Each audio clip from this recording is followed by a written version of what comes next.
Estamos grabando. Perfecto. Buenas tardes, bienvenidas y bienvenidos a la última sesión de nuestro seminario Los animales en el colapso de la civilización. Muchas gracias por haber escuchado estas 4 charlas y esta invitación a reflexionar sobre la problemática de los animales en los tiempos difíciles que estamos atravesando. Antes de empezar, darle las gracias a nuestro personal de comunicaciones y de extensión y al personal de UDE@, que han hecho posible que nos podamos comunicar durante este tiempo con ustedes. Recordarles también que el Instituto de Filosofía de la Universidad de Antioquia, el Grupo de Investigación Ética y el Instituto Latinoamericano de Estudios Críticos Animales, ILECA, somos quienes hemos organizado este ciclo de seminario, este ciclo de charlas.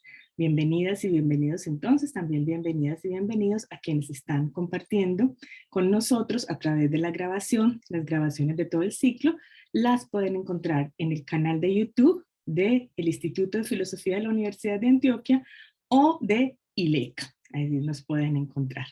Bien, entonces empecemos de una vez con nuestra reflexión del día, en la que espero poder tener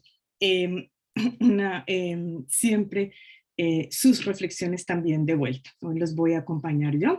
Me presento, mi nombre es Paula Cristina Mira Borges, soy profesora del Instituto de Filosofía de la Universidad de Antioquia, miembro del Grupo de Investigación Ética y también miembro del Instituto Latinoamericano de Estudios Animales, de Estudios Críticos Animales, ILECA. Mis áreas de investigación son, entre otras, la ética animal, la ética climática, y vamos a compartir hoy un poco de esas 2 áreas y un poco de mis reflexiones en general. Antes de empezar con esta perspectiva no antropocéntrica de la justicia climática, habría que hacer algunas aclaraciones importantes. La primera es que los temas de justicia son complejos, son difíciles, y esas dificultades también tienen que ver con que la justicia tiene muchas facetas y esas facetas se pueden, digamos, son siempre interseccionales, van jugando con distintos actores desde distintas perspectivas. Entonces, cuando nosotros tenemos esa problemática, es claro que, como ya lo vimos la semana pasada con nuestro colega Fabio Oliveira, las injusticias, las situaciones de injusticia contra los seres humanos están también estrictamente relacionadas con situaciones de injusticia para con los animales y viceversa. Puede ser que haya muchas situaciones, muchos momentos en que esas situaciones de injusticia tengan que ser estudiadas de manera conjunta. Hoy no vamos a estar exactamente desde esa perspectiva, vamos a trabajar desde una perspectiva de los animales, pero sin desconocer esta otra que hay. Lo otro que habría que decir es que hay una discusión ya clara, importante, muy viva, por cierto, acerca de los problemas de justicia frente a lo que se llama la naturaleza no humana, pero que tampoco son los animales no humanos. Es decir, las posibilidades de que hablemos de injusticia frente a ecosistemas, frente a plantas, frente a bosques, frente a todas esas entidades compuestas de organismos vivos y no vivos. Sin duda vamos a seguir ocupándonos también de esa discusión sobre las posibilidades de cómo entender esas formas de injusticia. Hoy no trabajaremos sobre ella, pero les dejo abierta también esa discusión. Hoy vamos a dejar más preguntas abiertas que resueltas, la verdad. Y bueno, lo último es decir que los problemas de la crisis ecosocial que enfrenta nuestro tiempo son muy amplios.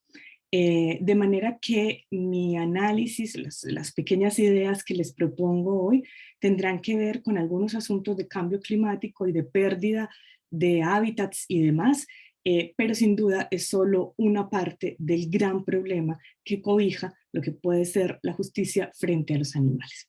Tengo entonces la intención de compartir con ustedes rápidamente algunas reflexiones muy rápidas, y espero, como les digo, poder tener algún diálogo conjunto con ustedes. Bien, voy a empezar entonces hablando de que cuando nosotros nos preguntamos por la justicia, cuando nosotros hablamos de justicia, nos preguntamos por los derechos, aquellos seres que tienen derechos, qué derechos tienen y qué deberes generan del otro lado de la moneda, digámoslo así.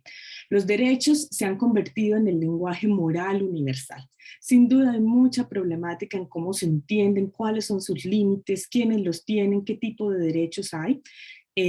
Hay también mucha literatura para especificar ese tema, pero en términos generales, cuando hablamos de justicia, nos planteamos los problemas morales a través de los derechos, entre otras perspectivas, y de los deberes que estos generan. Las otras perspectivas también pueden ser perspectivas consecuencialistas. Por ejemplo, la pregunta por la responsabilidad del daño realizado. Cuando se realiza un daño en general, ¿quién tiene la responsabilidad? Y por lo tanto, ¿dónde radica la posibilidad de reparación de este? La problemática de la justicia tiene que ver entonces con cómo vamos a organizar la sociedad de manera que sea lo más justa posible para todos los miembros de ella. Es decir, cómo vamos a organizar el sistema social de manera que se garanticen las condiciones básicas de vida, porque entendemos que una vida sin esas condiciones básicas es una vida en injusticia. Así entonces, la pregunta por la justicia es también la pregunta por la distribución de las responsabilidades sociales y de los marcos de protección en esas sociedades. ¿Cómo vamos a organizarnos? Entonces, para proteger, ¿quiénes deben hacerlo? ¿Dónde están los deberes centrales? ¿Quiénes deben organizar las instituciones? Todas estas preguntas están en el marco de las preguntas de la justicia. Así entonces, tenemos problema de quién debe garantizar las condiciones básicas de quiénes. Ese es un problema central para la justicia, digamos, dónde recaen las responsabilidades y quiénes son aquellos, digamos, objetos de justicia, ¿no? Es decir, los deberes van hacia quiénes. ¿Cómo debemos garantizar entonces nuestras sociedades, nuestras instituciones y nuestra vida colectiva?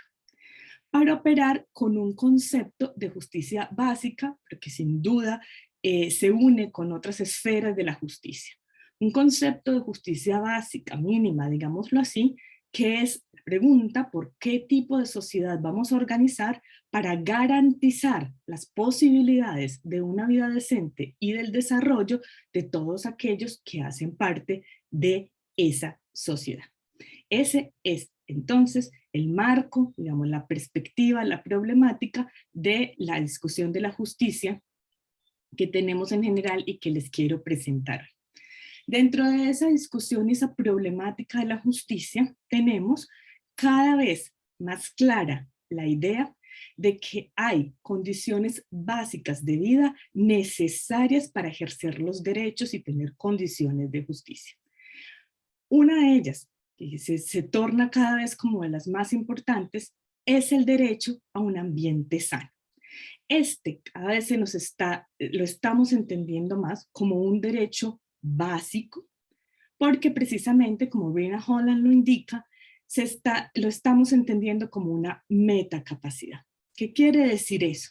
Que un sistema climático estable, en general un ambiente sano, pero digámoslo en este caso, un sistema climático estable, es la condición de posibilidad de la vida, la salud y la integridad física de todos los individuos.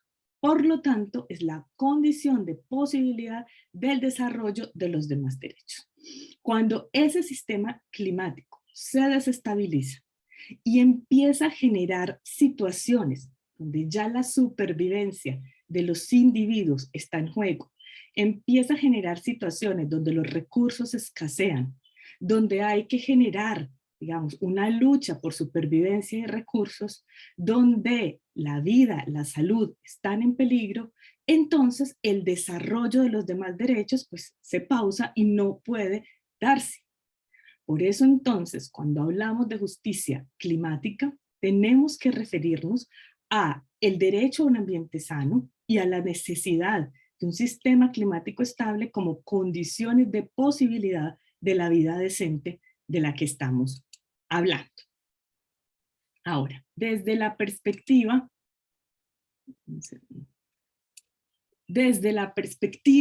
humana, la justicia climática. Cuando hablamos de cambio climático desde esta perspectiva, los autores que nos instruyen sobre esto nos indican que el cambio climático es un problema de derechos humanos. Como problema de derechos humanos, para entenderlo de esta forma, nos asociamos, entendemos que el cambio climático reduce, como ya lo hemos dicho, las posibilidades de una vida decente de millones de personas e imposibilita el ejercicio de derechos. Por lo tanto, no es solo un problema ambiental, climático, ecológico, sino que es realmente un problema de justicia porque no es posible ejercer una vida con derechos, insisto, en condiciones climáticas inapropiadas para la vida.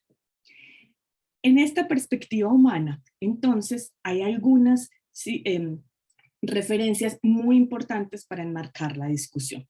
Por ejemplo, la referencia a que en la cuestión del cambio climático hay algunas personas y sociedades más vulnerables que otras a estos cambios. Esas personas y sociedades más vulnerables, en el caso de los seres humanos, no suelen ser aquellas que han contribuido más al aumento de emisiones y a las crisis climáticas. Es decir, no son las personas y los grupos sociales que más emiten y que más degradan, digámoslo así, las condiciones planetarias, aquellas que más sufren las consecuencias de esas emisiones y de esa degradación. El ejemplo sin duda siempre será África, porque África tiene una situación de ser especialmente vulnerable y sufrir ya consecuencias desastrosas del cambio climático, y es el continente que menor contribución no en el sentido positivo, tiene a las emisiones y al cambio climático. Estas personas y sociedades más vulnerables tienen entonces menos posibilidades de mitigación y adaptación. Eso quiere decir que en la pregunta por la justicia desde la perspectiva humana, nos preguntamos quién es más vulnerable, quién tiene menor responsabilidad, para adjudicar entonces las responsabilidades y mirar cómo la garantía de derechos debe recaer en manos de sociedades y de instituciones con real capacidad de reparar el daño. Siendo así entonces, tenemos desde esta perspectiva de justicia que necesitamos hablar, cuestionar cuál es la distribución de responsabilidades para restablecer la garantía de derechos. No siempre la respuesta va a ser que las personas, digamos, de países más vulnerables no van a tener responsabilidad en restablecer la garantía de derechos. Sin duda que ahí también hay responsabilidades internas. Las sociedades también tienen que tomar, digamos, de alguna manera agencia sobre su destino, pero no es posible para ellas hacerlo de manera solitaria, de manera individual, porque se necesita el consorcio de otros que son moralmente responsables, pero que además han contribuido y se han beneficiado más de la situación en la que ahora estamos. Esa justicia entonces debe establecer cuáles son las acciones que ayudarán a mitigar y adaptar, que ayudarán entonces a que el cambio climático sea, digamos, a gestionar este cambio climático de manera tal que cambiemos el rumbo de la crisis y de alguna manera podamos cambiar nuestras concepciones de sociedad y no llegar al colapso planetario que ya muchos, digamos, sobre el que ya muchos nos están advirtiendo si las condiciones en las que estamos en este momento no cambian. La justicia climática, desde la perspectiva humana, entonces se pregunta por responsabilidades, pero estas responsabilidades no pueden ser individualizables o no siempre lo pueden ser. Incluso cuando hablamos de que los mayores generadores de gases de efecto invernadero, por ejemplo, de deforestación y demás, son empresas de diversos tipos, como de combustibles fósiles o empresas agrícolas, incluso ahí la distribución de responsabilidades no va sobre Juan o Pedro o Luis, sino sobre unas corporaciones y sobre unas empresas. En otro caso, va sobre sociedades en general. Esto quiere decir que cuando hablamos de justicia climática tenemos pues una problemática seria porque podemos hacer una exigencia moral en términos generales, pero ninguna persona estará, digamos, siendo moralmente responsable de manera directa de la situación, ¿cierto? Es decir, la situación de deterioro de las condiciones de vida en el planeta a raíz de los cambios climáticos y del deterioro de muchas otras condiciones no es por esta y esta u otra persona, sino por acciones colectivas y por modos de vida generalizados, ¿verdad? Eso no quiere decir que no podamos todos asumir responsabilidades individuales, pero claramente, digamos, a la hora de mitigar y adaptar el daño, necesitamos entender que aún si no es directamente mi responsabilidad, yo tengo, de todos modos, obligaciones frente a la situación que está pasando. Sin duda es una situación moral compleja y es una situación moral exigente, pero estamos en una situación de crisis y las complejidades morales se nos van a hacer realmente cada vez más exigentes. Entonces tenemos un reto moral básico, ese reto moral es la garantía de derechos y la reparación de daño, y este es un reto moral porque la perspectiva es más allá de las fronteras y, como lo dije, más allá de las individualidades.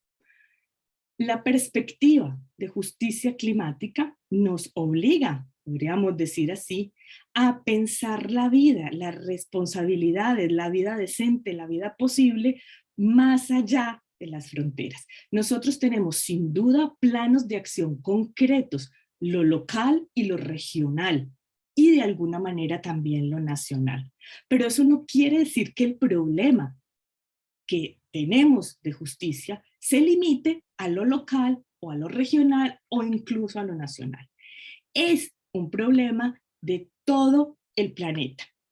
Y como problema de todo el planeta, entonces, pues no nos puede ser indiferente, aunque no podamos solucionar el problema planetario, no nos debe ser indiferente el hecho de que el cambio climático reduce las posibilidades de que los seres humanos, aun si no están en mi entorno vital, tengan la garantía de sus derechos básicos. Justicia en este caso entonces es enfrentarse a la realidad de que hay un cambio antropogénico que hace imposible para millones las condiciones de una vida decente. Ahora, sin duda, el planteamiento de la justicia debe cambiar de ser una perspectiva netamente antropocéntrica, como hasta ahora se ve mayoritariamente en la literatura y en los análisis, y ha de cambiar a hacerse la pregunta de quiénes más deben ser cobijados por la justicia y las garantías morales que con esta estamos exigiendo, aunque no se verifiquen siempre en la realidad. Y vamos a empezar un poco a pensar por qué alguien más distinto a los humanos debería estar en lo que llamamos nosotros en ética, círculo de la moral, círculo de la justicia. Para eso hay, digamos, una referencia de base, una pregunta de cuál es la vida de cuáles seres es moralmente relevante. Esto suena fuerte, no quiere decir que haya vidas, digamos, que no valgan, pero nosotros nos preguntamos qué seres son sujetos de la moral en el sentido de qué seres son moralmente relevantes. ¿Qué quiere decir eso? que estos seres son susceptibles de ser poseedores de derechos y receptores de deberes, y quiere decir que tienen un bienestar, una situación de bienestar que nos compete a todos de manera no altruista, no optativa, sino obligatoria. Frente a estos seres, tenemos que considerar siempre las consecuencias de nuestras acciones, es decir, tenemos que pensar siempre qué le estoy haciendo, tengo yo derecho a hacer esto, puedo hacerlo, es decir, son seres que no me pueden ser indiferentes. Un ejemplo, las cosas, los objetos, sin duda tienen un valor, pero ese valor no es un valor de los objetos por ellos mismos, sino que siempre será un valor instrumental o un valor referido, valen para alguien. Yo no puedo tomar esas cosas porque no son mías, pero eso no tiene que ver con la cosa misma, sino con aquel que las reclama como propiedad, por ejemplo. Pero cuando aquí nos planteamos la problemática de justicia, estamos hablando precisamente de qué seres tienen una importancia directa por ellos mismos y para ellos mismos. Nunca una importancia referida, nunca una importancia moral, digamos, que sea un deber, lo que llaman algunos deberes indirectos. Puede ser en algunos casos también ambas cosas, pero primeramente una importancia claramente referida a ellos. Esto quiere decir que esos seres generan entonces la obligación de la reparación del daño cuando éste ha sido hecho, porque cuando tenemos seres cuya vida es moralmente relevante, las obligaciones morales que generan estos seres tienen que ver con el beneficio a su vida y a su desarrollo, el no daño y la reparación del daño, entre otros aspectos de la vida moral. Hay entonces una pregunta que, como les digo, debe, según yo lo veo y lo que quiero compartir con ustedes, guiar las preguntas por la justicia precisamente para ampliarla más allá de la especie. Hay otros seres que pueden tener una vida decente, es decir, hay otros seres cuya vida decente puede ser precisamente dañada o impedida de alguna manera, y por lo tanto hay otros seres sobre los cuales se debe preocupar la justicia. Las preguntas por la justicia deben también incluirlos. Y antes de continuar, vamos a hacer una aclaración que me parece muy importante. Digamos, porque las preguntas pueden sonar, digamos, líneas arbitrarias, moralmente hablando, de alguna manera, siempre son líneas problemáticas, pero hay que tener en cuenta algo. Todo ser vivo en el planeta, todo ecosistema, siempre depende de la estabilidad climática.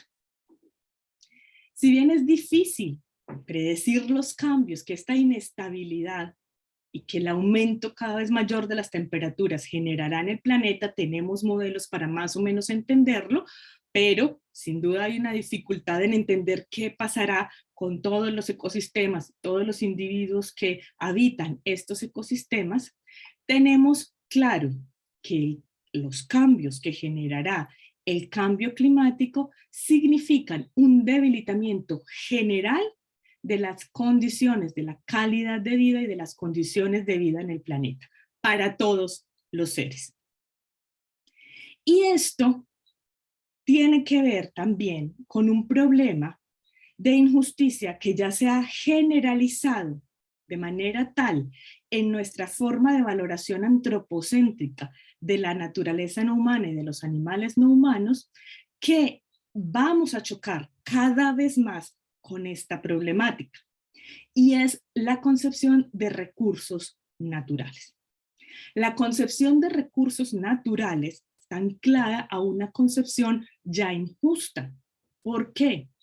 Porque es una consideración de los bienes de la naturaleza como propiedad de los seres humanos y solo de estos.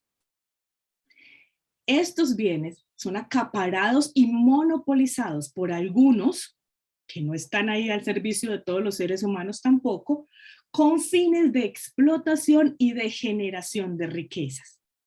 De manera tal que los llamados recursos naturales son commodities para el crecimiento del capital y no bienes que necesitamos todos y que debemos disfrutar todos los seres vivos de este planeta.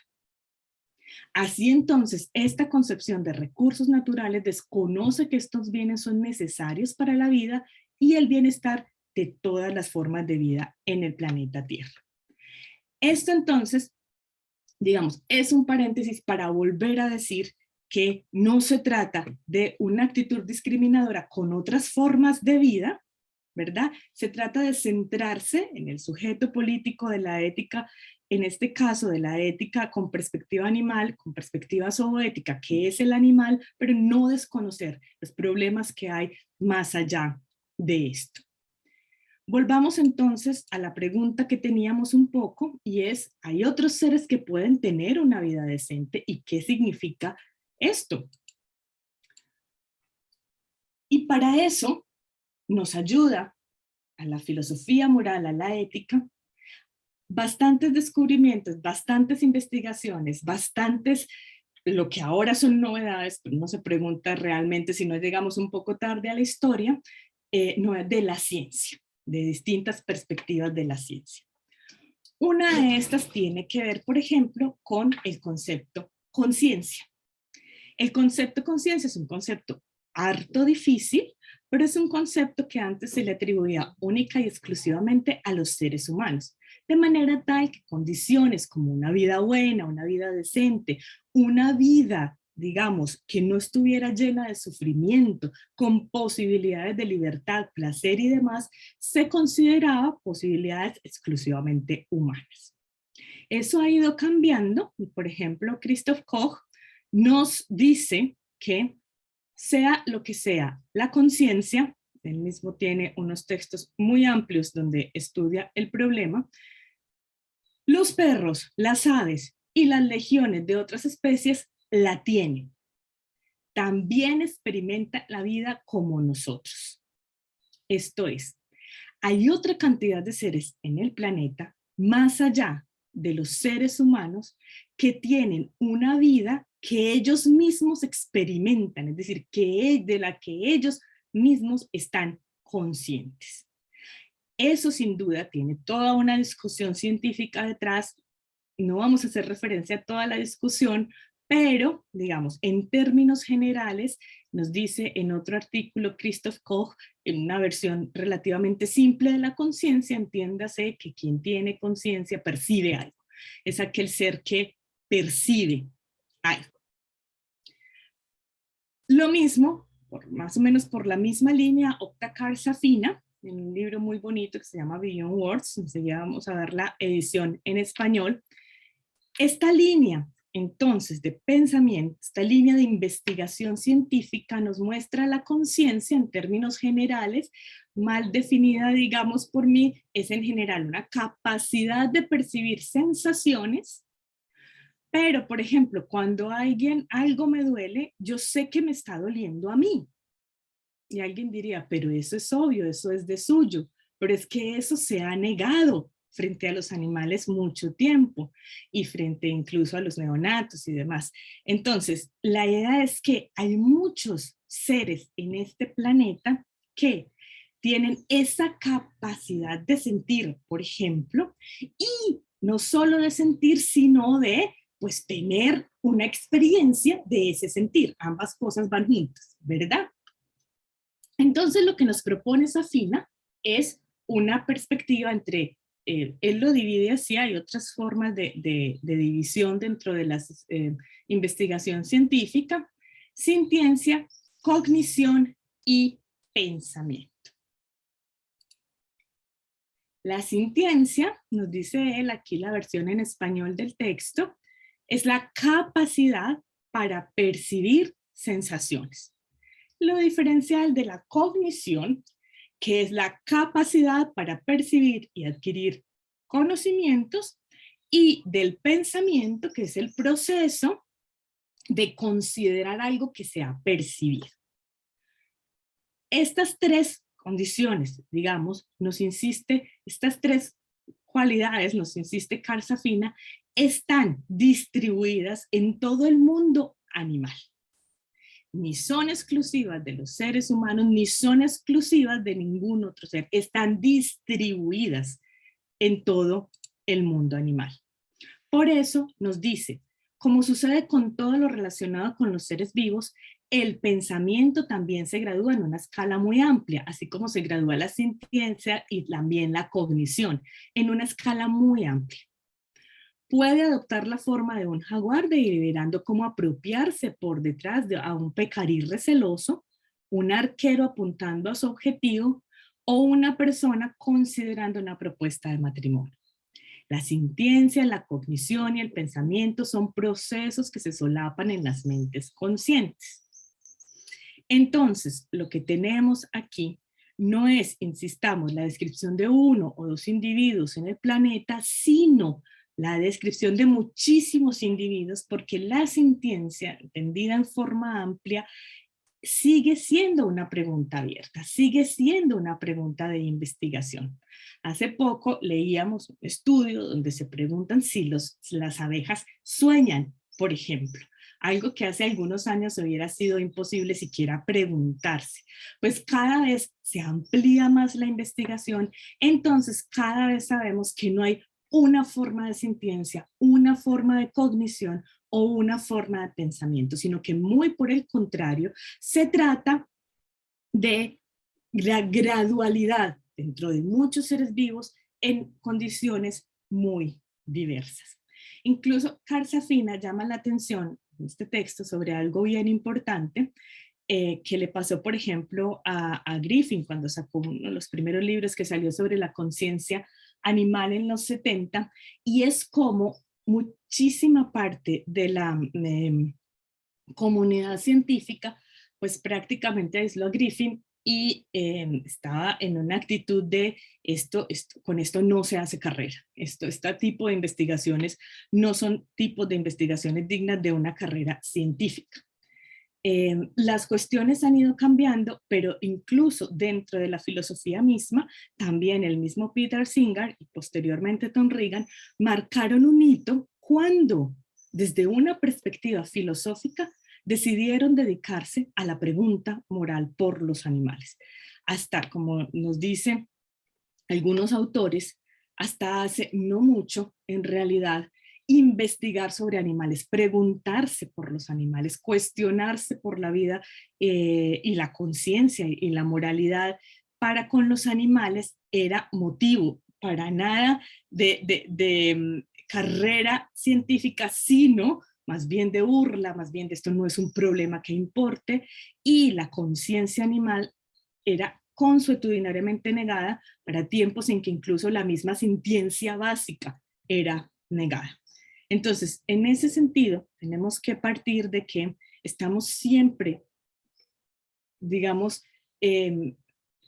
esperando condiciones científicas nuevas, que son muy nuevas para entender mejor a los animales, pero que ya es hora también de que en nuestros sistemas morales y políticos, que los que les plantearé, aceptemos lo obvio. Por ejemplo, lo que está diciendo aquí Carl Safina, que tenemos seres sintientes, no somos los únicos nosotros de pensamiento y cognición, y que necesitamos aprender a comprender mejor esos seres también para cuidarlos mejor. Esto nos lleva entonces a una problemática, pues cuando hablamos de animales, de cierto tipo de animales que hay que tener en cuenta. Y hay que decir dos cosas que parecen pues una perogrullada, pero igual hay que hacer claridad.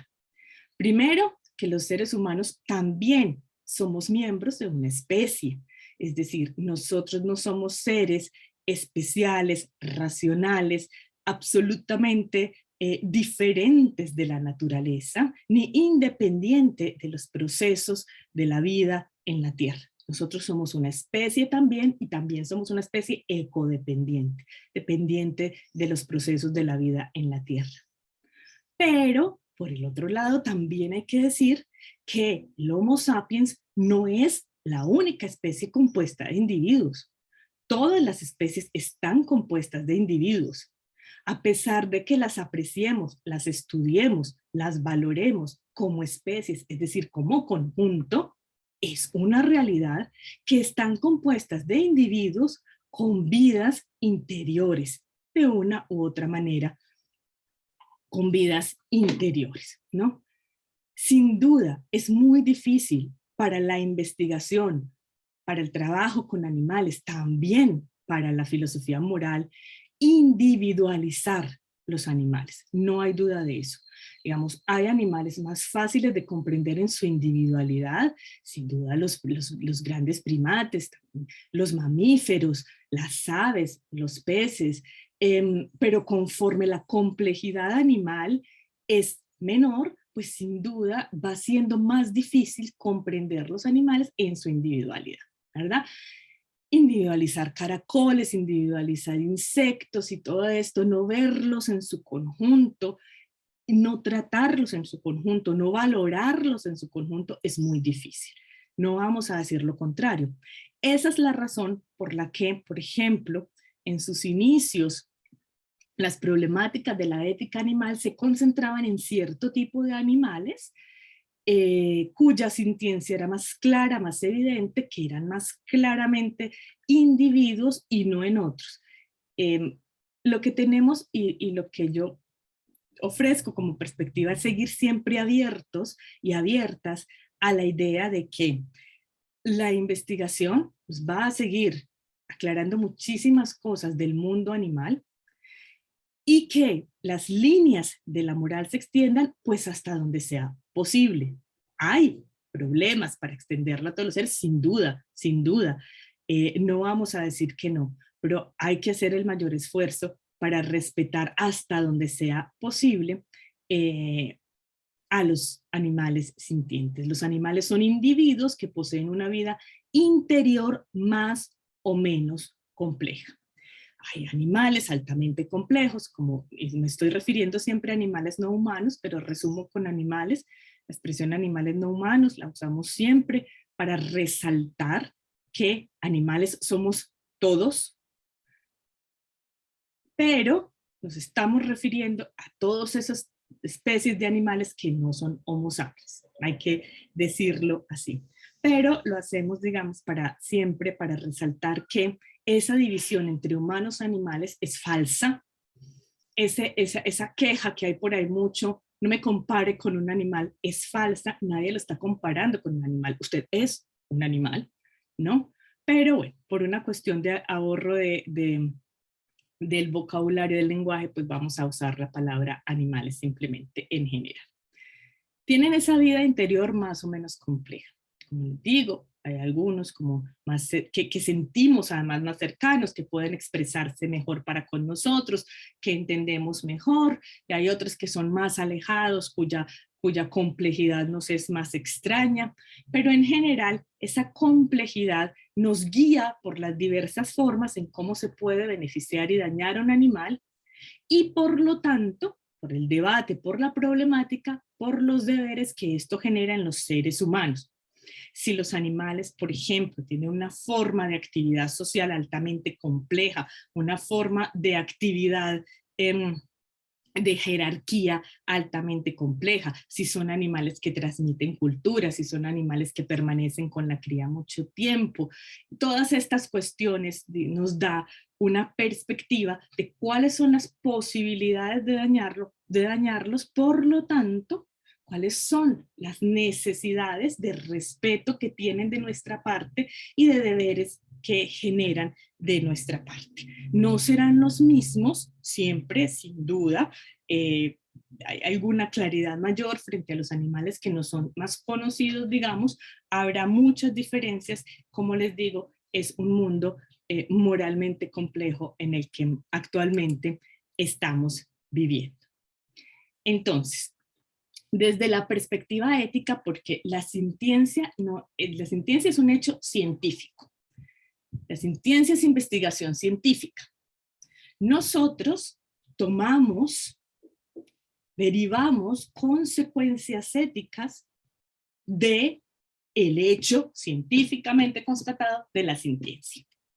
Necesitamos entonces, nosotros con la mera sintiencia, por ejemplo, pues no podemos tener una guía de acción, pero si empezamos a analizarlo desde una perspectiva ética, veremos cuáles son las consecuencias que tiene para nuestra estructura moral el reconocimiento de la sintiencia en términos generales, sintiencia, cognición y pensamiento de muchos animales.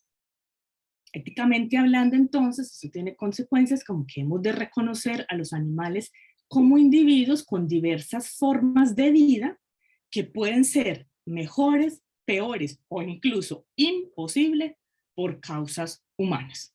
Los animales les puede ir bien, les puede ir mal o pueden desaparecer por nuestra causa, y eso es algo que, como los animales tienen vidas internas, importará para ellos. Eso es algo de lo que ellos son conscientes. El estar mejor o peor es algo que en distintos grados de complejidad el animal sabe que le sucede. Esta vida interna y estas condiciones, digamos, que de vida, de diferencia entre una vida mejor y peor para un animal, generan obligaciones en aquellos seres que son capaces de regular moralmente sus acciones. Estos somos los seres humanos. Hay aquí algo también importante para aclarar. No estamos hablando, no estoy hablando yo aquí, y no está hablando en general la filosofía moral de obligaciones, deberes o derechos que los animales deban respetarse entre sí. Hay una discusión si los animales con estructuras sociales altamente complejas, pues tienen también algo así como un sistema moral, ¿no? Esa discusión está en muchos primatólogos, está en algunos etólogos. Esa discusión no tiene que ver si esos animales tienen comportamientos morales o no con seres de otra especie, sino entre ellos mismos. Como les digo, porque tienen estructuras, jerarquías, porque muestran cuestiones que para nosotros son moralmente valorables, como por ejemplo el altruismo, o por ejemplo el ataque al otro de la misma especie y demás. Esa es una discusión que además se nutre de la problemática de si nosotros somos también una especie, pues, producto de la evolución como todas las demás, pues qué consecuencias tiene esto, hablando evolutivamente, el hecho de que seamos seres con capacidades, digamos, de problematizar la moral, de tener códigos morales. ¿Cómo puede, se preguntan algunos, esto no ser fruto de la misma evolución que generó todo lo demás en nosotros? Una crítica a la perspectiva racionalista de que de algún lugar muy distinto a la naturaleza ha salido la capacidad moral. No vamos a profundizar en esta discusión, pero hay que decirlo, pero no es la perspectiva que yo les quiero compartir, y en general, a pesar de que existe esa perspectiva, no nos estamos preguntando si los animales entre sí deben tener códigos morales a respetar. Esa no es la pregunta. Entonces, esa confusión debe ser siempre aclarada a la hora de tener estas discusiones. El otro problema que tenemos y que nos enmarca todavía la preocupación por la justicia y la preocupación por la moral más allá de la especie, es que la vida y la integridad de los individuos animales en este momento depende casi totalmente de la voluntad o incluso a veces de la arbitrariedad humana. Actualmente los animales, todos ellos, viven en un mundo antropomorfizado.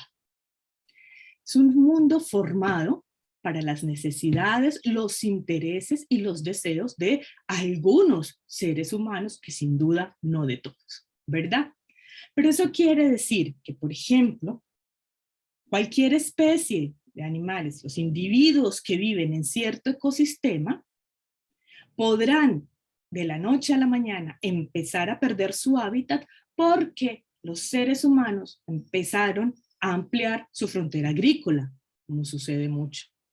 Porque los seres humanos empezaron a ampliar su frontera de urbanización sin tener en cuenta los hábitats de otras especies, empiezan a hiperurbanizar, empezamos a hiperurbanizar, a ampliar todo nuestro hábitat sin consideración del de los demás. Eso tiene que ver también con el hecho de que si una especie, y esto vale también sin duda para las especies eh, de plantas y demás, si las especies no nos sirven, pues entonces tenemos acción de cuidado frente a ellas. Hemos cambiado, hemos ido cambiando lentamente, pero no lo suficiente, lamentablemente. Entonces, estas perspectivas, guiándonos por estas perspectivas, nos devolvemos a las condiciones de la justicia que teníamos para la perspectiva humana y nos proponemos enmarcarlas en una concepción no antropocéntrica. Y esto querría decir que una nueva perspectiva de justicia ha de tener en cuenta que el cambio climático origina problemas de derechos en los animales también, porque origina problemas para su vida y su integridad. Es también un hecho para sus vidas como para las nuestras. Así entonces, reduce las posibilidades de una vida decente para millones de individuos animales en el mundo, imposibilitando así el ejercicio de sus derechos. Podemos discutir mucho qué derechos tienen los animales, pero hablemos de los más básicos, los necesarios para el ejercicio de la vida misma, la integridad física, el desarrollo emocional, un hábitat saludable, por ejemplo. Todo esto según cada una de las especies, porque las especies tienen necesidades especiales y diversas, ¿no? Pero entonces, el cambio climático reduce esas posibilidades de vida decente. Y si la pregunta está enmarcada precisamente en quiénes son los individuos y las especies más vulnerables, pues tenemos que poner la vida animal aquí también en el centro, teniendo en cuenta además que no son ellos los que han contribuido al aumento de las emisiones ni a la crisis climática, pero además que muy pocos de ellos, muy pocos han sido beneficiados de todas esas ideas de progreso que han estado ancladas a el aumento de las emisiones y al cambio climático. Ahí hay entonces una perspectiva supremamente importante para tener en cuenta, porque si vamos a hablar de quiénes son los más vulnerables, los animales han de estar en el centro de la perspectiva. Los animales, por ejemplo, son usados en una perspectiva, digamos, de círculo moralmente insostenible, es que los animales en explotación ganadera, por ejemplo, dentro de las muchas formas de explotación que se hacen a los animales, tanto intensiva como extensiva, contribuye esa explotación fuertemente al aumento de emisiones, al cambio climático, a la degradación de hábitats y demás, y ellos mismos entonces son víctimas de eso. Entonces aquí hay un círculo en el que participan del que ellos no sacan ningún beneficio. Son entonces los seres con menos o ninguna posibilidad de mitigación y adaptación, porque los animales no pueden tener en ese caso agencia propia para hacer algo. En este caso hacen lo posible, ya lo veremos, pero eso también es un problema desde la perspectiva humana. Entonces aquí hay sin duda una pregunta que también les surgirá a ustedes, y es la pregunta de cuando hablamos de todas estas nuevas perspectivas y nos inclinamos a pensar, quizás a considerar una perspectiva de la justicia no antropocéntrica, ¿estamos hablando del bienestar de las especies o de los individuos? Porque hay una pregunta muy importante, y es si las especies tienen derechos, ¿no? Es una pregunta que también se da en el plano de los seres humanos. ¿tienen los colectivos derechos o solo los individuos? La respuesta en teoría de derechos morales, pues para muchos es no solo los individuos tienen derechos, y si, por ejemplo, hablamos de los derechos de los campesinos, que últimamente se está hablando mucho y están en fuerte discusión, pues entonces nos dicen muchos teóricos, no, lo que habría ahí sería derechos individuales que estos seres tienen como individuos por pertenecer a un colectivo. Entonces, son derechos que ellos tienen, pero de manera individual, pero que tienen condiciones especiales porque son parte de un colectivo, por ejemplo, un colectivo especialmente vulnerable. Entonces, también tenemos la discusión, otra pregunta que voy a dejar abierta, y es si las especies tienen derechos, no las cerremos. Hasta el momento, digamos, para nuestro análisis, las concepciones de derechos son concepciones de derechos individuales, pero hay que aclarar que entendemos, es claro que el bienestar de los individuos, animales, depende del bienestar de las especies, que muchísimas especies dependen de interacciones específicas y de ecosistemas prístinos. Es decir, no se puede pensar el bienestar, la vida, la integridad de ciertos animales por fuera de las integraciones, por ejemplo, entre depredadores entre depredador y depredado. Necesitan de una forma concreta en cómo está estructurada la vida en ciertos ecosistemas para poder tener garantía de vida y de calidad de vida y de cierto tipo de ecosistemas. Entonces, entendemos que cuando hablamos de la valoración moral de esas vidas, está integrada la protección del ecosistema, porque proteger al ecosistema es también proteger al individuo. Como les digo, les dejo la pregunta amplia. Entonces, esa justicia climática, en perspectiva no antropocéntrica, la propuesta es pensar lo siguiente. Si la justicia climática está pensada como una propuesta moral para garantizar los derechos de los más vulnerables, si está pensada para repartir los impactos de manera equitativa y justa, si está pensada para repartir responsabilidades, quienes se benefician más y menos del cambio climático, si parte de la pregunta de quiénes están más afectados y tienen menos capacidad de mitigación y adaptación, ¿por qué se debe concentrar solo y exclusivamente en los seres humanos, como hasta ahora se concentra en casi toda la literatura sobre el tema? Yo no vería razones para que la justicia no pudiese o debiese ser ampliada más allá de la especie humana.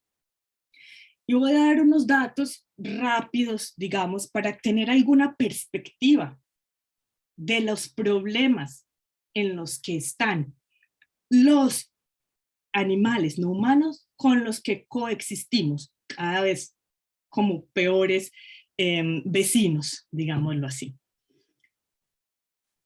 El IPBES, en este informe, no es el último, donde, por cierto, estos informes son informes muy buenos, muy completos, guía indudable de nuestras reflexiones, pero también de una concepción, digamos, de una línea fuertemente antropocéntrica, ¿no? La pregunta de qué le sirve la diversidad a los seres humanos es también una pregunta muy importante para entender además nuestra codependencia, pero es, digamos, una pregunta de por qué proteger la biodiversidad, para qué nos sirve protegerla y demás, pero los invito a leer el último informe donde precisamente llama la atención sobre lo que estamos llamando la atención aquí, y eso da alguna esperanza en hay que cambiar la valoración de la naturaleza no humana. Esa valoración instrumental, estrictamente instrumental y mercantilista, nos está llevando a una problemática. Entonces, a esta problemática, donde como vamos a ver, estamos enfrente de extinciones nunca antes vistas. No se trata solo, entonces, de acciones o gestiones concretas. Se trata del problema de un sistema de valores. Nos dice entonces este informe, en la mayor parte del mundo la naturaleza se ha visto alterada considerablemente por múltiples factores humanos. La mayor parte de los indicadores de los ecosistemas y la diversidad biológica muestran un rápido deterioro. Esta cita es un poco larga, pero la quiero traer a colación, digamos, para tener un ejemplo de la perspectiva del problema. Hoy más que nunca, un mayor número de especies están en peligro de extinción a nivel mundial como resultado de las acciones de los seres humanos. En promedio, alrededor del 25% de las especies de grupos de animales y plantas evaluados están amenazadas, lo cual hace pensar que alrededor de 1 millón de especies ya están en peligro de extinción, muchas en apenas decenios, a menos que se adopten medidas para reducir la intensidad de los impulsores, que son impulsores humanos, de la pérdida, causa humana, de la pérdida de la diversidad biológica. Si no se adoptan medidas, habrá una mayor aceleración del ritmo de extinción de especies en todo el mundo, que es ya decenas, cuando no cientos de veces superior a la media de los últimos 10 millones de años. Es por eso que muchos científicos nos hablan de la sexta gran extinción, la sexta extinción masiva, las anteriores todas por causas no debidas a una especie, sino a muchos otros factores, posiblemente la última al meteorito, pero ninguna nunca, pues, hasta las que no se han documentado debidas a los factores impulsores de una sola especie. El cambio climático ya está teniendo repercusiones en la naturaleza desde los genes a los ecosistemas. El riesgo que plantea es cada vez mayor debido al ritmo acelerado de los cambios y a las interacciones con otros impulsores directos. Y vamos a poner un ejemplo del mundo antropomorfizado, en el que los animales, como ya lo vimos aquí, los animales están siempre en ese peligro constante resultado de las interacciones de los seres humanos. Entonces, esta es una figura ya muy conocida de un estudio que es ya un clásico, que es el estudio de Barón y otros autores, que nos muestra cómo hemos cambiado la proporción en la biomasa en la Tierra, es decir, la proporción de seres vivos en la Tierra. En la actualidad es el 2018, falta ver si las cuestiones no han empeorado. El 36% de todos los mamíferos somos seres humanos. El 60% es ganado para uso humano. Y solo el 4% son animales salvajes. El 70% son aves para consumo humano y solo el 30% son aves salvajes. Esto es, el mundo animal en este momento ha sido cambiado de manera tal que la proporción mayor, cada vez mayor, es solo de animales que le sirven al ser humano. Los que no sirven han ido perdiendo posibilidades de vida. Hay cálculos de más o menos los animales que matamos anualmente en todo el mundo para consumo humano, entre los animales de la ganadería intensiva o extensiva, ahí no hay mayores variaciones éticas en los problemas, entre los animales silvestres que se usan para consumo humano y demás, y las cifras son aterradoras, porque las cifras, no les puedo hablamos de eso, las cifras quieren decir que cada año matamos el número de animales, en promedio el número de animales correspondiente al número de seres humanos modernos que han habitado la Tierra. Y estas son cifras muy, muy delicadas. Y podemos decir de una forma un poco romántica, pero bueno, los animales resistieron lo que pudieron, pero ya hay un cambio serio, grave, que se puede agravar, como si la situación no fuera ya complicada, difícil para la vida animal y humana también. Porque el IPCC, en su último informe, también nos dice que es probable que la influencia humana haya aumentado la posibilidad de que se produzcan fenómenos extremos compuestos desde la década de 1950, aumento de la frecuencia de las olas de calor, sequías simultáneas a nivel mundial, clima de incendios en algunas regiones por todos los continentes, inundaciones compuestas en algunos lugares. Cada año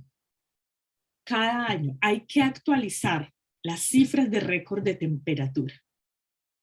En este momento, en este año, hemos vivido ya muchos récords de temperatura. Hemos vivido los récords de temperatura de India o de Pakistán. Hemos vivido los récords de temperatura también, por ejemplo, en el verano europeo, que en este momento se encuentra además en situación de sequía grave. Estamos viendo, siendo espectadores de la ola de calor en China, que ha obligado incluso al gobierno chino a que muchas empresas cierren, con lo que eso significa para la producción china, para que ahorren energía. Entonces los récords se suceden y se suceden. También los récords en inundaciones y demás.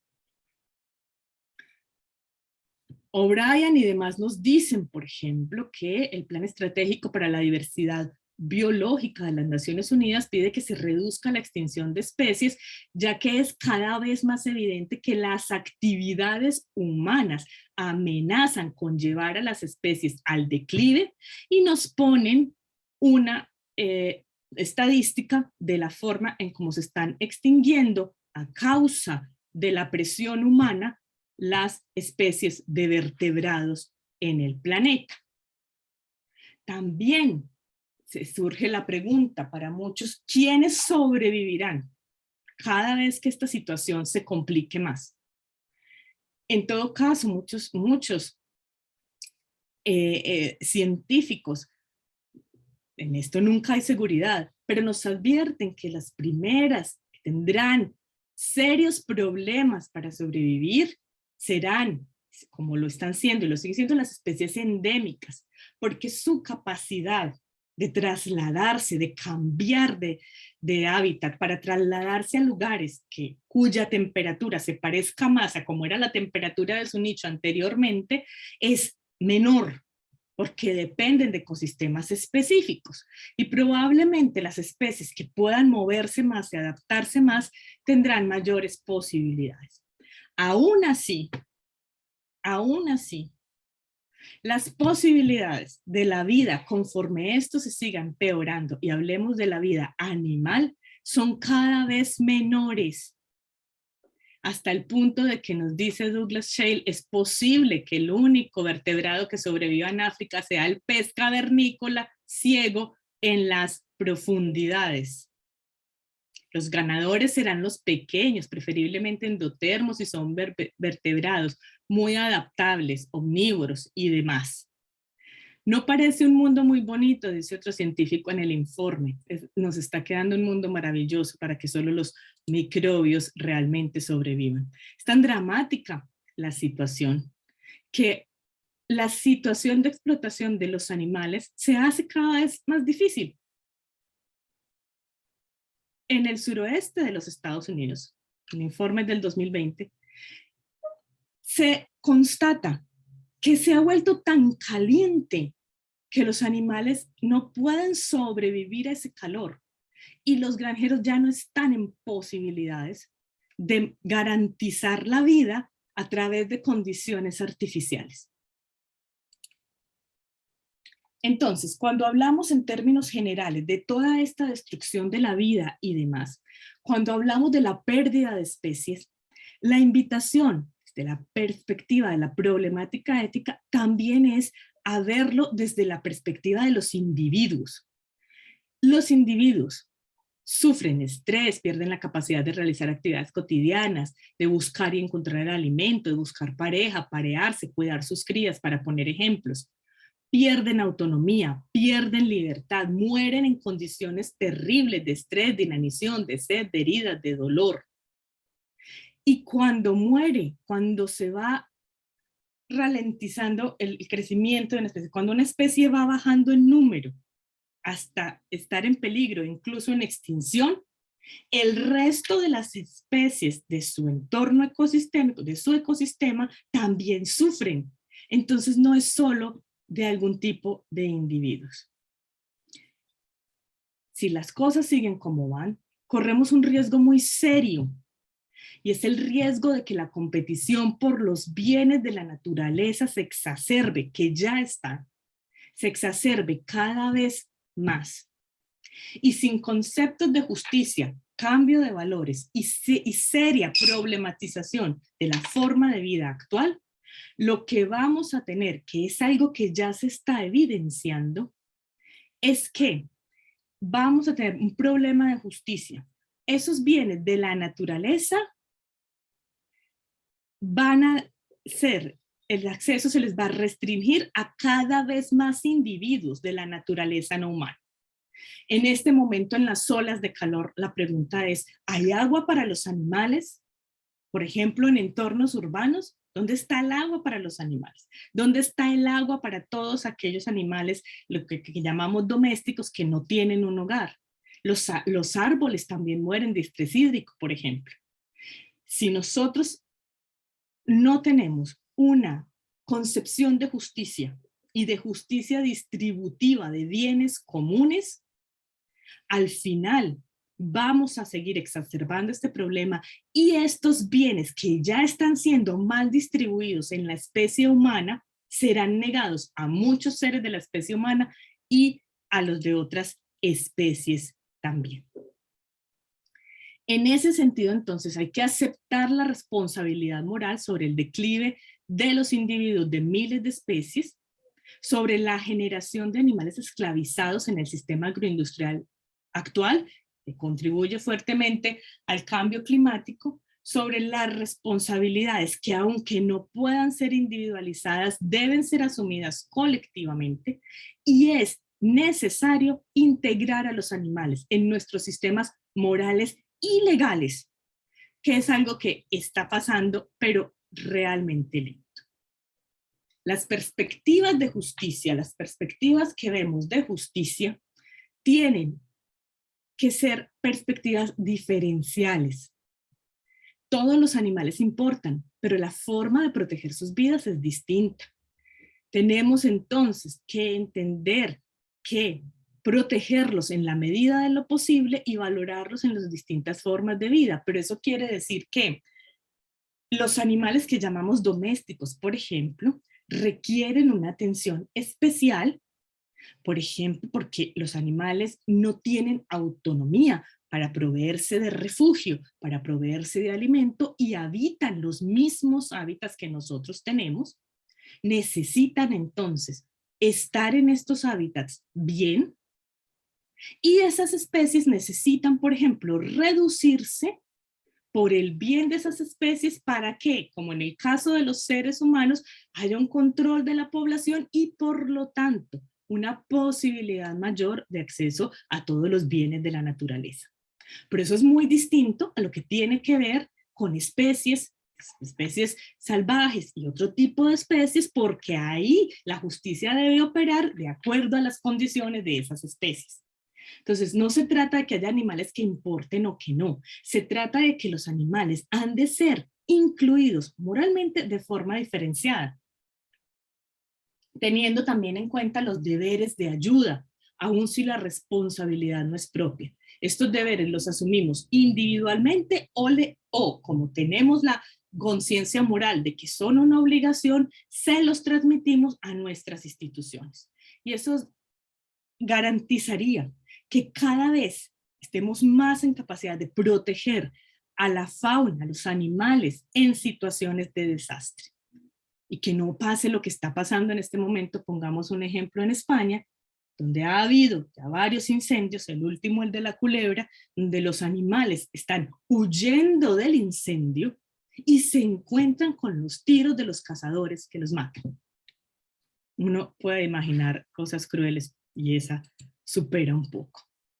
Ahora, la perspectiva de justicia es una perspectiva no antropocéntrica, pero que conlleva una crítica una crítica como la justicia, que puede ir en pasos progresivos hacia un cambio, tiene que generar un cambio general. Nosotros en el sistema actual de valores, en el sistema actual económico, no podemos generar reales cambios para la vida de seres humanos y no humanos. Las causas antropocénicas de la degradación de la vida están empeorando en medio de un sistema antropocéntrico capitalista cuya base es la explotación de los seres humanos y no humanos. Cualquier concepción de justicia se va a quedar corta. Como Moore lo indica, el capitalismo es una manera de organizar la naturaleza.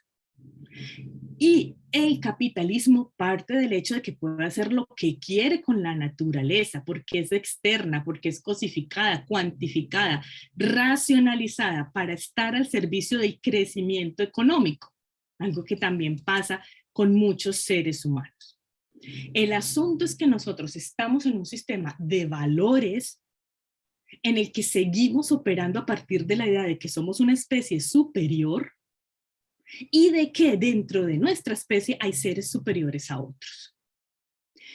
Este sistema no puede, digamos, más que cambiar porque las nociones de justicia y de moral se han de constatar realmente a partir de un cambio de sistema en el que no se entienda que la vida no humana está solamente a disposición de la humana, que la vida no humana no genera restricciones morales alguna y que las únicas restricciones que nosotros queramos son las que buenamente nos queremos imponer. Y voy a terminar, me disculpo porque está un poco más largo de lo que pensaba, voy a terminar con un problema, generándoles un problema, y es el siguiente.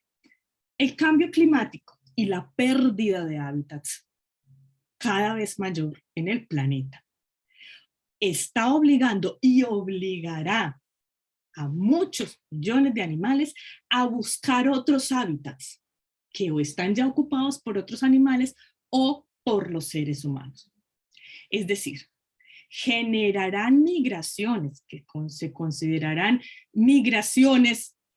La pregunta es si lo vamos a, cómo vamos a valorar esas migraciones, pero las generarán y eso generará una competición de bienes y de espacios.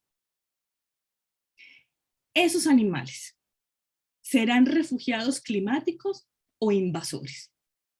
Con los millones de refugiados climáticos humanos que hay en este momento, la situación no es una situación moralmente aceptable siquiera. No están siendo aceptados en esas otras comunidades que se han beneficiado de ese cambio climático que ha generado la pérdida de calidad de vida en sus comunidades y en sus países. Y más bien están siendo vistos, y hay una gran manipulación aquí del discurso también, porque están siendo vistos como vienen a quitarnos lo nuestro. Vamos, si eso, digamos, es ya en la perspectiva humana, la preocupación por el aumento de las migraciones animales, porque la temperatura hará que ellos tengan que salir, es sin duda todavía mayor. Y quiero llamar la atención sobre esta última parte, porque este mismo informe nos dice que el ritmo de introducción de nuevas especies exóticas parece ser mayor que nunca y no tiene visos de disminuir. Entonces, nosotros estamos generando, nosotros, los seres humanos, estamos ya generando una espiral, un círculo de introducción de animales y muerte de esos animales. Los animales son introducidos, algunos no sobreviven, algunos no invaden, pero otros hacen lo que los seres humanos también hacemos. Nos apropiamos del territorio, buscamos refugio, buscamos comida, trasladamos a otros de sus lugares. Eso es lo que se llama invasión. Y esos animales, entonces, para eso se reclama inmediatamente la muerte. No vamos a negar que son un problema para especies, ecosistemas, pero la pregunta es, como lo dice este informe, esa espiral de introducción ¿Cuándo va a ser regulado o controlado?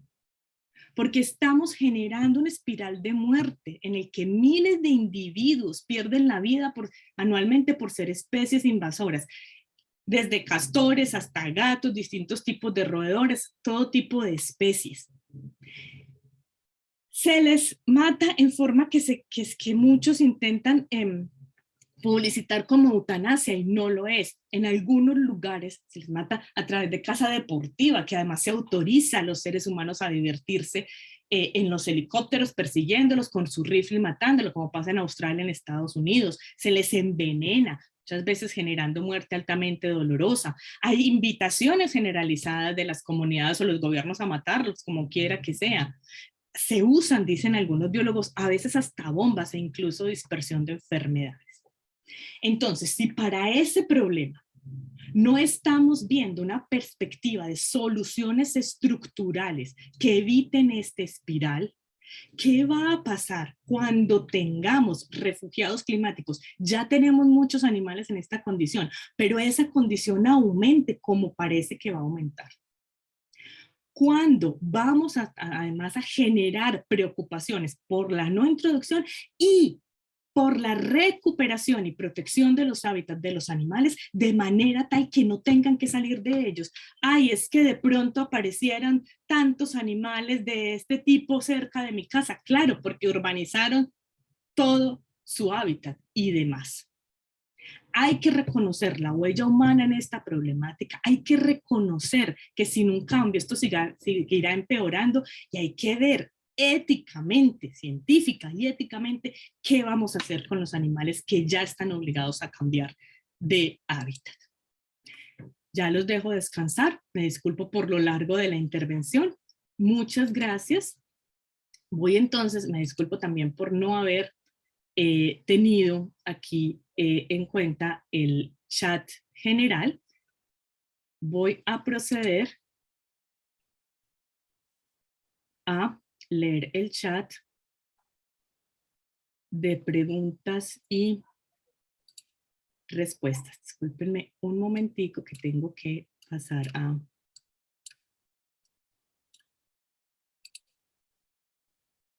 Exactamente, a dejar de compartir. Bueno, si me estoy equivocando me dicen. Voy a leer primero la pregunta de Gonzalo Andrade. Buenas tardes, Gonzalo. ¿Es posible relacionar estas ideas con el enfoque de capacidad de Nussbaum? Sí, es posible. Digamos, a pesar de que yo tengo diferencias con el enfoque de capacidades de Nussbaum en algunos aspectos, sin duda uno de los aciertos de ese enfoque es mostrar que frente a otras problemáticas de la filosofía moral, por ejemplo, cuando nosotros hablamos de sintiencia y algunas teorías de la moral nos dicen, claro, hay que protegerlos del dolor y del placer, ¿cierto? Entonces ya tenemos una perspectiva moral distinta también a partir de la filosofía de Nussbaum para decir, eso es muy poco. Los animales son muchísimo más en su vida que solo sentir dolor y placer. Entonces, cuando nosotros solo los protegemos de eso básico, que es sentir dolor y placer, estamos perdiendo de vista que, por ejemplo, Gonzalo, hay muchísimas formas de explotación y violencia contra los animales que no necesariamente generan dolor. Por ejemplo, el confinamiento, el hacinamiento, muchas otras. Y que hay muchísimas afectaciones a la vida silvestre, más allá de que los animales sientan o no dolor, y ahí vuelvo a recomendar el libro de Carl Safina, que nos muestra, por ejemplo, toda la vida emocional y social de los animales en esas capacidades que generan, que se ve disminuida con todos los problemas de la huella humana. Entonces, ese enfoque de las capacidades nos muestra que hay una perspectiva mayor, más allá del límite del dolor y el placer, que es el límite de lo que llamamos en filosofía moral bienestarismo, y que necesitamos proteger a los animales en todas esas capacidades que generan. Eso no es fácil, Gonzalo, y las y los demás, porque sin duda entender las capacidades animales es difícil. Pero por fortuna tenemos ya muchísimas investigaciones científicas que nos ayudan a comprender, por ejemplo, vamos a poner ese otro ejemplo difícil, por ejemplo, lo que tiene que ver con cómo voy a cuidar yo, qué tipo de cuidado puedo usar yo, por ejemplo, para los insectos. Es que los insectos importan. También los filósofos morales hemos estado centrados en cierto tipo de animales, sobre todo porque han sufrido más la explotación y la esclavitud y demás, pero ahí nos preguntamos, por ejemplo, ¿tienen capacidades los insectos? Vamos entonces yendo un poco con la investigación y ampliando esa lista de capacidades en número de animales y en lista de capacidades. Usted me cuenta, Gonzalo, si ha logrado acercarme a su inquietud o todavía no. Y tengo por aquí otra de Andrea Giraldo. Andrea, buenas tardes. ¿Cómo hablar de justicia climática como propuesta moral, sea para repartir responsabilidades o proteger a las especies animales no humanas en medio del llamado desarrollo sostenible, cuyas dimensiones, si bien contemplan la protección animal y la inclusión, también incluye el crecimiento económico? Lo anterior porque en esta contradicción, esa llamada protección ambiental sigue estando dirigida en lo axiológico por el pensamiento que instrumentaliza y solo ve recursos. La Agenda 2030 supone el horizonte para los estados, se piensa en desarrollo sostenible aún. Gracias por este espacio, me gustaría también saber si hay agendas divergentes en el mundo a esa agenda, además del ecofeminismo y los pueblos originarios.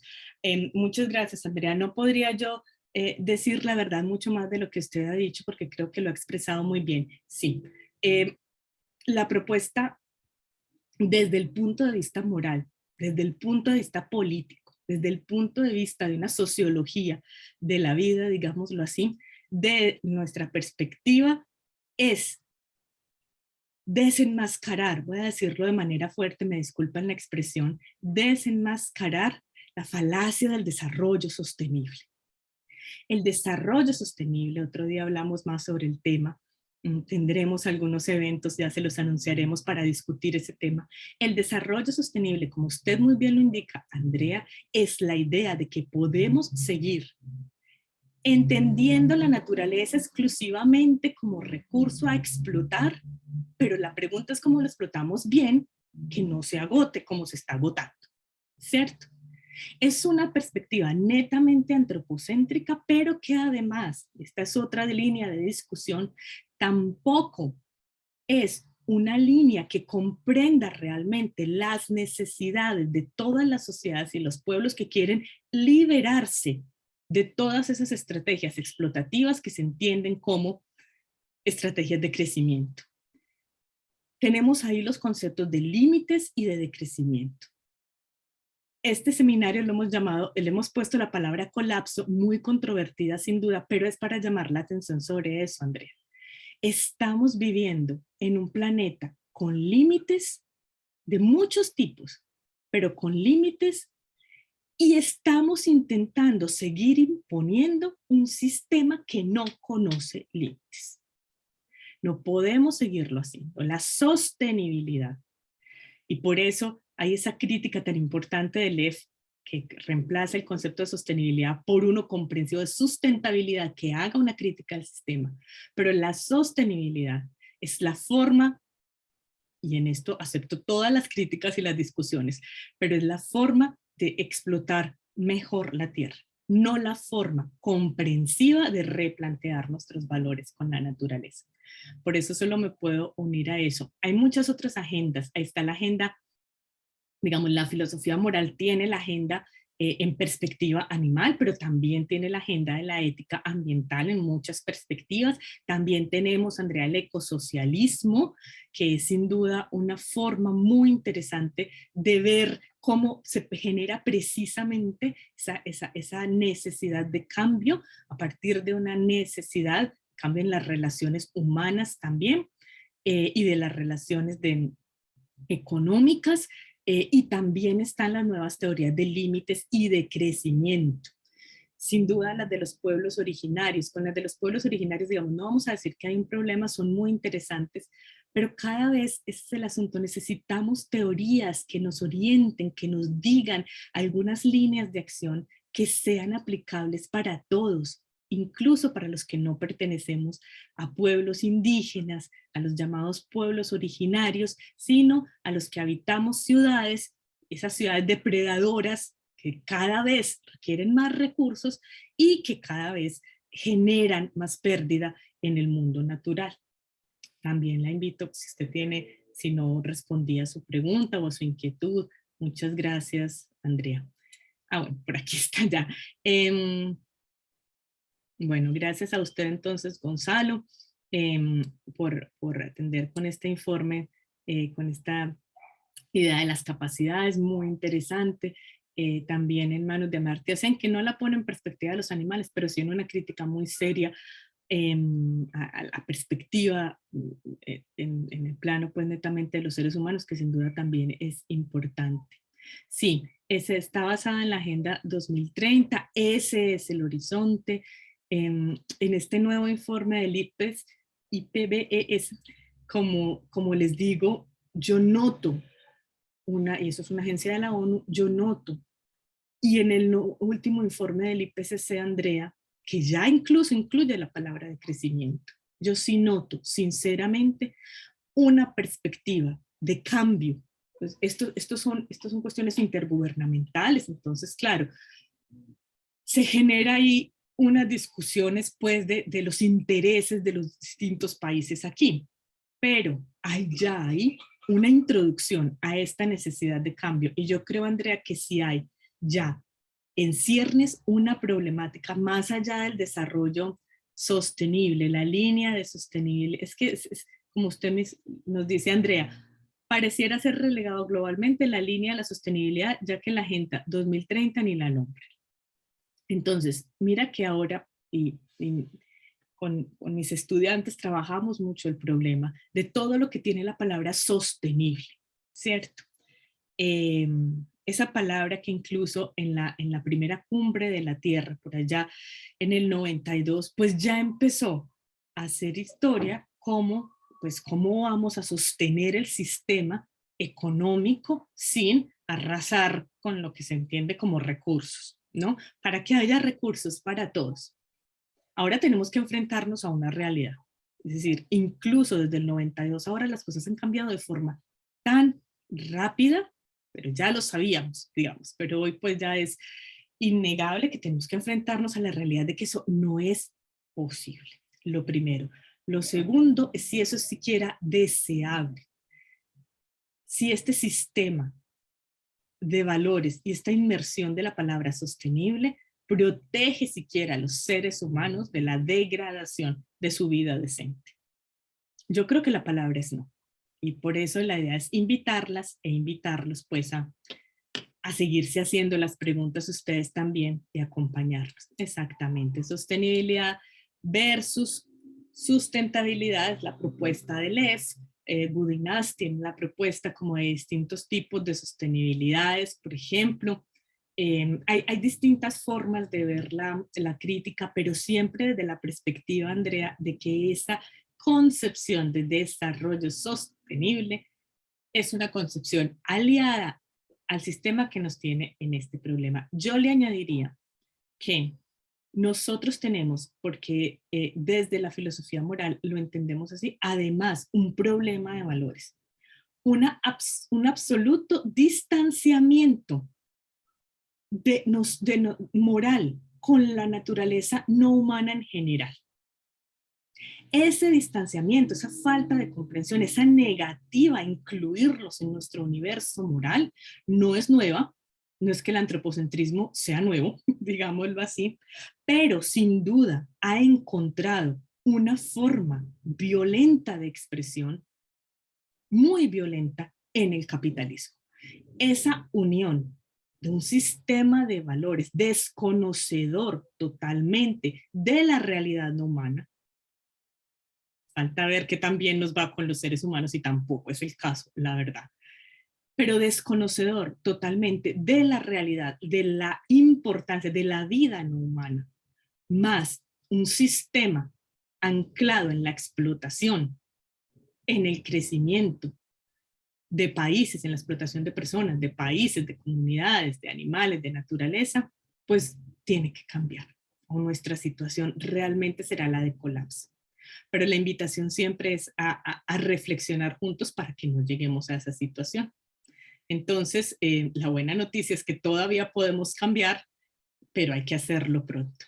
Yo y los dejo con esa reflexión. Agradezco muchísimo la paciencia que han tenido con esta larga charla, las preguntas. Agradezco muchísimo también a quienes nos están viendo después por la grabación. Las y los invito a mirar todas nuestras actividades del grupo en los canales del Instituto de Filosofía y las actividades de ILECA en los canales que tiene ILECA a su disposición. Espero que nos podamos volver a ver muy pronto en otra jornada de reflexión. Muchas gracias. Que tengan una buena tarde.